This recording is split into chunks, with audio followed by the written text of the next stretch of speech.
Pada kesempatan kali ini, saya akan menyampaikan edukasi tentang alat kontrasepsi pada pria dan wanita.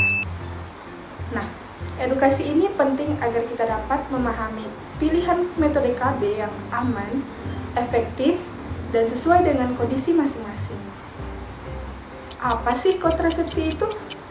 Nah, kontrasepsi adalah alat, obat, atau tindakan medis yang digunakan untuk mencegah terjadinya kehamilan. Kontrasepsi bekerja dengan beberapa cara. Yang pertama, mencegah pertemuan sperma dan sel telur.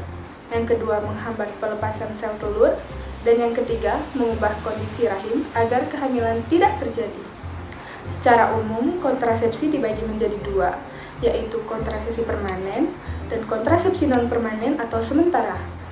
Yang pertama, kita bahas dulu kontrasepsi permanen. Metode ini bersifat tetap dan biasanya dipilih oleh pasangan yang sudah tidak ingin memiliki anak lagi. Yang pertama, ada tubektomi, yaitu operasi pada wanita dengan cara memotong atau mengikat saluran telur agar tidak terjadi pembuahan. Kelebihannya sangat efektif dan tidak memengaruhi hormon. Namun, metode ini permanen dan memerlukan tindakan operasi. Lalu yang kedua, ada vasektomi, yaitu operasi pada pria dengan memotong saluran sperma agar sperma tidak keluar saat ejakulasi. Metode ini juga sangat efektif dan tidak memengaruhi kemampuan seksual, tetapi bersifat permanen. Lalu kita bahas kontrasepsi non-permanen atau sementara. Metode ini bisa dihentikan jika ingin memiliki anak kembali. Kontrasepsi non-permanen dibagi menjadi tiga, yaitu metode penghalang, kontrasepsi hormonal, dan IUD. Yang pertama kita bahas dulu dengan metode barrier atau penghalang. Nah, di sini tuh ada contohnya seperti kondom, diafragma, dan juga spermisida. Kita bahas dari kondom terlebih dahulu ya. Jadi, kondom digunakan pada penis saat berhubungan seksual yang berfungsi untuk mencegah sperma masuk ke dalam vagina. Kondom ini juga memiliki kelebihan, yaitu mudah didapat, harga terjangkau, dan juga melindungi dari infeksi menular seksual. Namun, harus digunakan setiap kali saat berhubungan.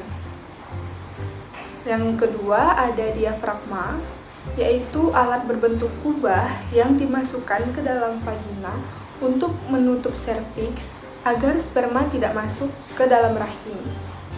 Cara kerjanya itu mulut rahim menutup sehingga sperma tidak dapat mencapai sel telur. Terus yang ketiga ada spermisida, yaitu zat kimia yang digunakan untuk membunuh atau melumpuhkan sperma sebelum mencapai ovum. Lalu kita masuk ke metode yang kedua, yaitu kontrasepsi hormonal. Nah, metode ini menggunakan hormon untuk mencegah kehamilan. Yang pertama tuh ada penggunaan pil KB, yaitu dikonsumsinya setiap hari. Dengan cara kerjanya tuh mencegah ovulasi, mengentalkan lendir serviks, dan juga mengubah lapisan rahim. Lalu yang kedua ada suntik KB. Ini diberikan setiap 1 atau 3 bulan. Dengan cara kerjanya itu menghambat pelepasan sel telur dan juga mengubah kondisi rahim. Lalu yang ketiga ada implan atau susu KB. Ini tuh kayak seperti batang kecil yang ditanam di bawah kulit lengan. Dengan cara kerjanya melepaskan hormon secara perlahan dan juga mencegah ovulasi.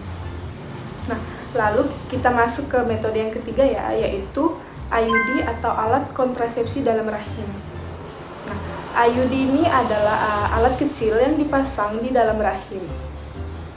Kelebihannya itu efektif untuk jangka panjang dan juga tidak perlu diingat setiap hari. Namun, pemasangannya harus dilakukan oleh tenaga kesehatan.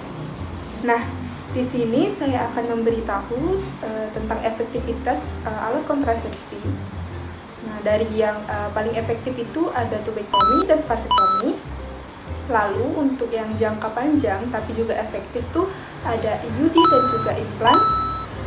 Nah, kalau efektif jika rutin digunakan ada pil dan suntik. Sedangkan untuk melindungi dari infeksi menular seksual hanya ada kondom. Untuk efek sampingnya tergantung metode yang digunakan.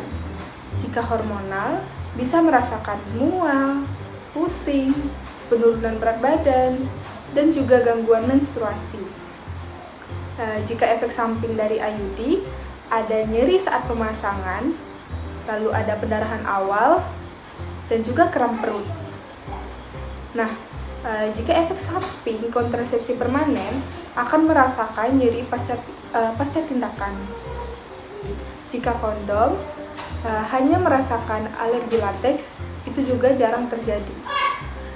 Lalu, untuk kondisi yang tidak dianjurkan untuk menggunakan alat kontrasepsi tertentu ini, misalnya gangguan hati berat atau kanker payudara, untuk kontrasepsi hormonal. Lalu infeksi panggul aktif untuk IUD, dan untuk kontrasepsi permanen perlu pemeriksaan kesehatan sebelum tindakan. Nah, jadi karena itu, pemilihan kontrasepsi sebaiknya dikonsultasikan dulu dengan tenaga kesehatan. Jadi, setiap alat kontrasepsi itu punya kelebihan dan kekurangannya masing-masing. Namun, sebaiknya kita diskusikan dulu dengan tenaga kesehatan supaya pilihannya aman dan tepat. Nah, itu saja yang bisa dapat saya jelaskan. Semoga penjelasan tadi bermanfaat ya. Terima kasih sudah menyimak.